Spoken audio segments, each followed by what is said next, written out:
Hello and welcome to this video that gives you a brief overview of how to launch Premiere, to bring in some clips, to choose sections from those clips, place them on the timeline, trim them and arrange them the way you want, and then export them. This is what we'll be doing in week one in regard to the September in Shorts clips.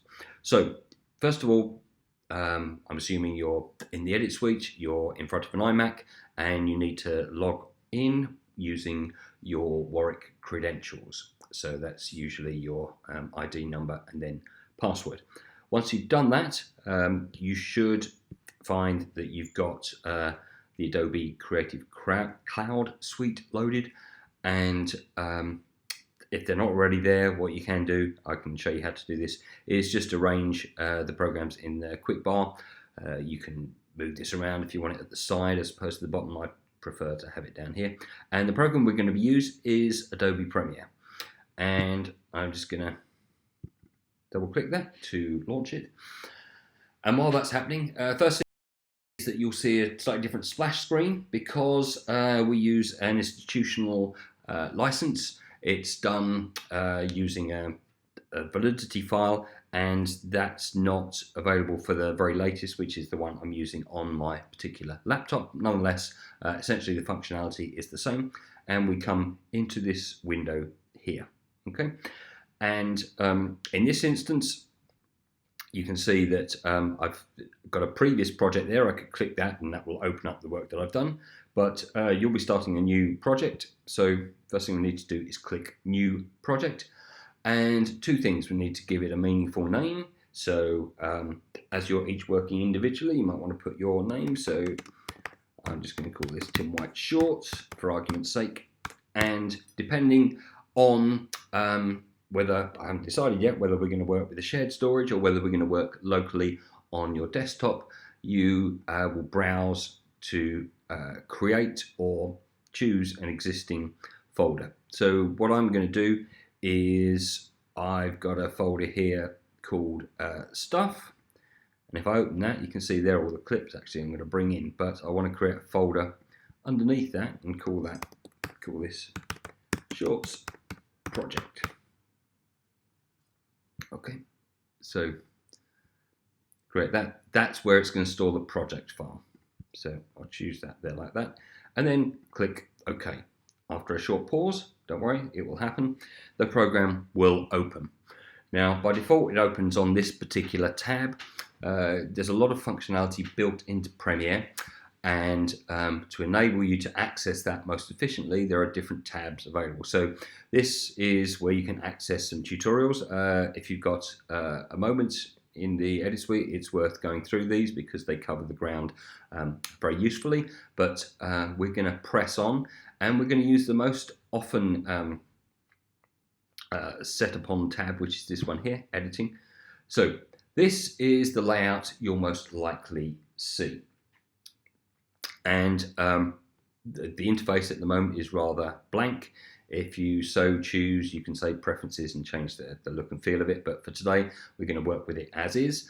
And essentially, it's divided into 6 areas, really. So top left here, this has various tabs. To begin with, we're just going to be working with this first tab here, Source.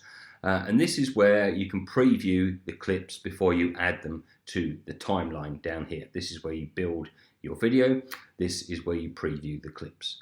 Next to this is the video window for what is happening on the timeline. So although here you'll just see one video clip at a time, here this will show you the consequence of maybe having lots of different clips laid over each other, various effects you've added. So this is the finished work that you see in this window here. Then down the side here, by default, you have these what are called VU meters. These basically give you an indication of the sound level.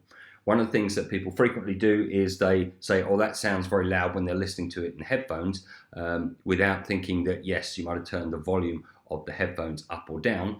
The real way to tell whether the sound is too quiet or too loud is to look at what's happening with these meters. So when we put a clip on here, the thing we want to avoid at all costs is going into the red.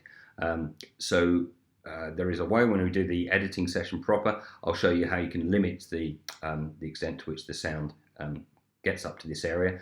Equally, you don't want it to be right down here because it will be barely audible. So this is the timeline I've already mentioned. This is a little toolbar. I'm running out of space here. They've just chucked a few more tools in here, and some of these have got little fly-outs, so there's more tools going on. It can seem quite daunting, but we're going to do a very simple exercise, so I hope that you don't get lost. And then finally here, this is where the project window is. Again, there's lots of tabs, but at the moment, you can see it's got this prompt here, import media to start. And what will happen is, if I click here, it'll call up a browser, and it's now prompting me to select some files. Now, as I said earlier, my files are in this folder called stuff, and there they all are. I want to grab everything but the actual folder called Shorts Project, because that's the one created. I probably shouldn't have put that folder there, but what I can do is I'll select all of them, and if I control click, command click, that one, it's unselected that. Now if I click import, it's going to bring all these files in. It doesn't take too long, but obviously if you already decided that the videos that you want to take clips from are X, Y, and Z, then only import X, Y, and Z. What's the point of having all those clips in the interface? So it's now bringing the files in. It's creating what it calls peak files. This is a measure of the audio in the files. That just goes on in the background, don't worry about it. And most of these windows you can resize. So at the moment, you'll see it's just generating the thumbnails for these, and I can just scrub over these and see what's actually in them. Another way of looking at these, you can have them in list format here, so it's just got the names. Now what's useful about this, and this is another kind of gotcha that you'll only do once hopefully, you can pull this out and you'll see there's any number of columns here. Now the key one, which is why it baffles me why they stick it right over the end there like this, is this video info one. So I think I should be able to drag it more this end here, so just click and drag. I really want that piece of information right here. The reason for that is the first clip that you put on the timeline determines the resolution of the video that you're going to make. So typically what you do is you take a clip that's in the highest resolution you're likely to be working in. So in this instance it's HD resolution 1920 by 1080. If I were to start by dragging in one of these smaller ones, you see some of these are quite low resolution. 480p is kind of back in the day. If I were to do that, then yes, that would appear full screen, but the larger images would be zoomed in and we'd have all manner of bother. So we start with the highest resolution. We can always scale up the footage or leave it as it is and just have maybe mosaics of lots of smaller size images on the screen. That's for another time, but just a little gotcha there to the first clip to add in, make sure it's the highest resolution. There is one way around that, so you can ensure that you get the right resolution you want. So let me pull this up here. See, come on. All right. Go back to my clip view here like this. If you find that those, I can make them even larger. That's as small as they go. What I probably usefully want to do is if I right click here, I can choose a bin. Bins is a kind of video name for folders. So why don't I call this clips? I can create as many bins as I want. Now I've got clips, and then what I could do to free up some space, I could move all the ones I think, nah, I'm not going to take a clip from that from. Move them in there. So in this area, I'm just left with the ones I actually want. So let's say I want that one. I want, yeah, clip from that. That one. And I can also, probably easier to do this, to be honest, like this. So let's say I didn't want, should be a lasso, yeah. So none of those, and then click and drag those and chuck them in there. Now suddenly you can see they're the ones I'm just working with. That's probably still too many, so let's just say, no, none of those are the ones I want. This is why I hadn't imported them in the first place, but it's just to show that you can drag in a load of them. So the only ones I'm going to actually take clips from are those ones there. Now, it's actually going to be useful for me to use the preview window. So let's say we're going to take a clip from Blinky. I'm doing this entirely randomly. This is no kind of consideration for it. If I double click on this, what happens is you can see something's happened up here, and I can either use the space bar to play through that at normal speed, or I can drag through it. There you see, there's the entirety of the clip, and you can see the audio meters now are kind of working. We're scrubbing through, that's what this is called. I can use this play button here like this, or I can use the arrow keys to go a frame at a time or frame backwards, and there's a long-standing convention that you can use what's called JKL to move through stuff. So K stops, J goes backwards, normal speed, press again, twice speed, and K to stop, L forward, normal speed, double speed, and so on. Which is just a hangover from back in the day, but you may find that another way. So multiple ways of actually going through this clip, that's fine. But the purpose of this exercise is that we want to take clips that we're going to be talking about in the end of the session. So let's say the bit we liked was Blinky in the rain there. Just that little shot there, quite sad with this little light coming on. Okay, so I can fine tune this. I can still do this later, but let's say, so I'll hold down the key. So from about there. Now this is where you add what are called in and out points, which select the beginning and the end of the actual clip that you want to use. So I can press I for in. Now you see it stopped there, and then I only want a short bit, so yeah. Just scrubbing through. Out there. That's quite a short clip. So what I can do is just click and drag, drop that in there. Now you see it's created a timeline. There's our clip there like that. If I make a mistake at any time, I can just, it's Command Z on a Mac, it's Control Z on a PC. And alternative ways of doing this, I'll show you more on the editing thing, but say I just wanted the picture, just grab this, drag video only, or just the audio, drag that there. But if I click and drag here, then it will take part of that. I needn't put it right at the beginning, and as a general rule, although for instance Sevilla, as I pointed out in the commentary, does start right away, typically you'll start with a little bit of black so people think, oh, film started, I'll get myself prepared. So we'll do that for the time being. Now I'll give myself a little bit more space here. So we're on the timeline, and you can see it's got time units here like this. If I press space, see that that's going up 1 second. And it's actually inheriting the resolution and also the frame rate, which is American 23.98 frames per second. That's fine. Everything else will conform to that rate. So we've got just over a minute, and there's our little clip there like that. Now, if I thought, yeah, I want it to start exactly on 1 minute, so I can just move this to now. This, once you understand how it works, it's fine. This is how you zoom in and out and travel through the timeline. You've got this little bar here.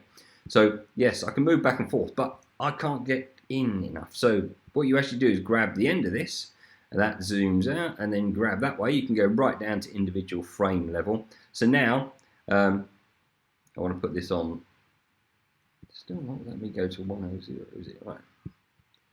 I should be able to. Now maybe because it's 29 point whatever. Right, so I'm going to start at 101. And by default, this will snap to certain things. That's the snap thing. You turn it off if you want. So now I know I've got approximately, given the 23.98, I've got approximately 1 second in of black, and then this starts. In the session on editing proper, we'll talk about transitions and dissolves. If you already know how to do that, that's grand. Go ahead. Knock yourself out, as they say. So now I can see I've got the entirety of just this one clip here like this. This is the bit I want to talk about. I love that. And we're aiming for about a minute's worth of footage. So let's try, let's grab another clip from In the Air. Okay. Now, well, all these are 1920. So just to illustrate the point, let's take one here. This is, call this one. This is the other strange one. So it shows us full screen here, but we'll notice, because the resolution is lower, when I drop the bit I want, And maybe the bit where she looks up at some people and thinks something's a bit odd here. Yeah, from back there. I for in, and let's just pray it through, and I'll get ready and I'll just hover over this. Yeah, a bit odd there. Okay, stop that. So you see I've got an in and out point there. Let's click and drag this and put it in. Now it will snap to there. I could move it further along. We're going to deal with transitions later, so probably it's best just to have a little bit of black there. How much black is entirely up to you. Probably plenty, but as you can see, as I play through this, because the resolution's smaller, that's not so clever. So what we can do is highlight the clip, make sure it's highlighted, a little white border around it, go up here to Effects, Controls, and this is where it starts getting busy. So it's 100% scale, but because it's only a low resolution, it looks pretty small. It probably needs to go up to about 300%, even more. So let's try. I mean, you can click and drag this to eyeball it better. Obviously, if the ratio is different, so if it's not shot in widescreen, then you're going to have to crop a bit of the frame. So I can click and drag this, so it actually needs to be about there. So it is going to look a bit pants because obviously there's not more information in there. I'm not quite there yet, am I? So let's try 370, and then I know I've got all the kind of frame there. So that's now applied that. Don't really want that audio there like that. In fact, now what you'll notice is that I can very easily click and drag the audio and the video linked together, but I can move them up and down the tracks. I should say something briefly about the timeline here. You have video tracks, V1, V2 and V3 at the moment, and A1, A2 and A3. That distinguishes video from the audio. If you need to, you can change the display of it. It's particularly useful with the audio because you can see the waveform. You can see where the high and the low points are. So there's not a lot of audio here, or it's very quiet. It's just very quiet. It's just paper rustling. Yep. And as you build up a more complex video, the uppermost video track will obscure the one beneath it. So if I were, for argument's sake, right, I'm going to overwrite the video if I do that. So let's bring another clip in that's just video. So in the air, double click that. So I've come back out of the effects palette into this here. So we've got another clip here like this. And what I want to do, just for argument's sake there, in, out point there. And I'm just going to take the picture and there's a line out there. And what you'll see, because I've put it on the track above, it's now obscuring that. If I pull this back here like this, you'll see that once it ends, then we go back to the one underneath. Don't really want to do that, so leave it as is. Now, if you're not quite happy, if you haven't got quite enough of the clip or too much of it, you can, when you're on the timeline, just move this to the point you think, no, I really want it to end there. The hands up there like that. I can just click the end. You see the cursor changes slightly, and it will snap to that particular point. I then might want to bring this up because that black is too long. That's fine. Or I could just have it snap there like that. Or, well, we'll cover that in the editing session proper. Now, as you start building things up, you think, yeah, but I'm zoomed in and I'm zooming out all the time. You can press the backspace, not that one. You can press the backslash key here, and that will zoom out to show you all the clips on the timeline. So the purpose of this at the moment is to get to 1 minute. What you can do, and I frequently do if I'm working to a fixed duration, typically do that with a music video because the length of the track usually determines the length of the video itself. What you can do, as I'm going to do here, if I right click here, one of the options is new item, and I can actually choose black video. So here we go. By default, it follows the resolution of the sequence, there like that, and it appears as an item here. Now it's just going to appear as black, so I'm going to put it underneath the track, but what I can do, when I zoom out, is I can use this as a reference for how long the video is going to be. So, that's probably easy if I start with, yeah, so I'm just going to make it just over a minute, there. So I've got that there. It's going to be underneath, so it's not going to affect any of the clips I put on the timeline above. But I know how much more footage I want and how long roughly the clips want to be. So I'm not going to do a full minute of this because I'm rambling on. So let's try and find a clip from yeah, the one with the text coming down. That's nice. So let's get it before they start. So you can fairly well fine tune this just using the arrow key. So about there, that's where we want it to start. And got space bar, get ready to press O when we think we've got enough of that. Okay, press a bit late, doesn't matter, because what I'm going to do, take that, drop it on the timeline here, about the same sort of gap. Then move it up to there. And if it went on too long, let's go there. So I want it to end there. Let's zoom in and just pull this back here like this. Okay, so let's assume I've actually got a minute's worth of footage. I've left a little bit of black at the beginning. When we do the editing session properly, I'll show you how you can use black video to get that more precise. But I want my video to run from the very beginning here, so I'm going to put an in point on the timeline. Press I again. I'm going to move to about here, so I've got a little bit of black afterwards, and press the out point there like that. And now I'm ready to export the video. So I go up to here and go File, and then I choose Export Media. Okay, so by default, the name of the finished film just takes the name of the first clip you dropped on there. So that's not too clever because this is now my selection. So I call this Tim's Clips. Spell it properly. Tim's Clips, like that. And where I want to stick it? Well, probably in the same folder. Tim's Clips.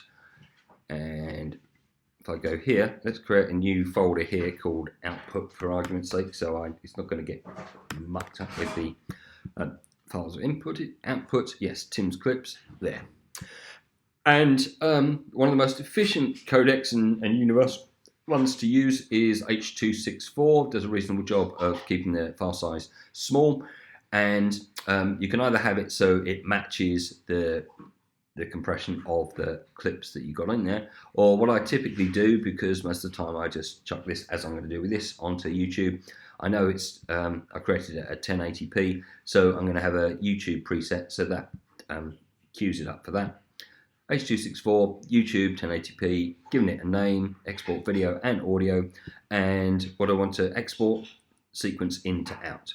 So you can see it's not all of the timeline, because it's actually a minute long, because we put that black there, but it's just going to export that bit there that I chose in the in and the out.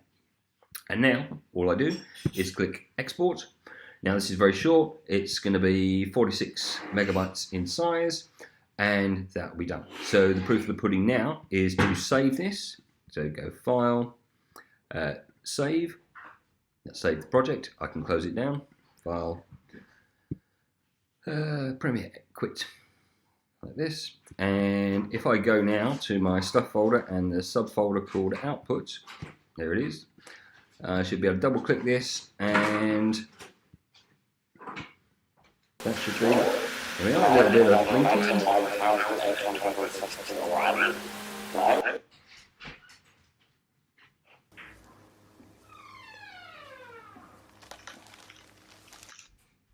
Clip. And then this clip.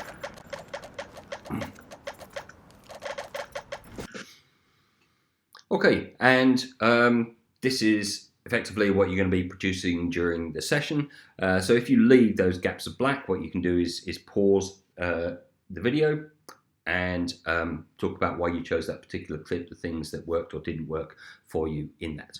Okay, so that's all I'm going to cover in relation to the exercise you're going to do today on Premiere Pro.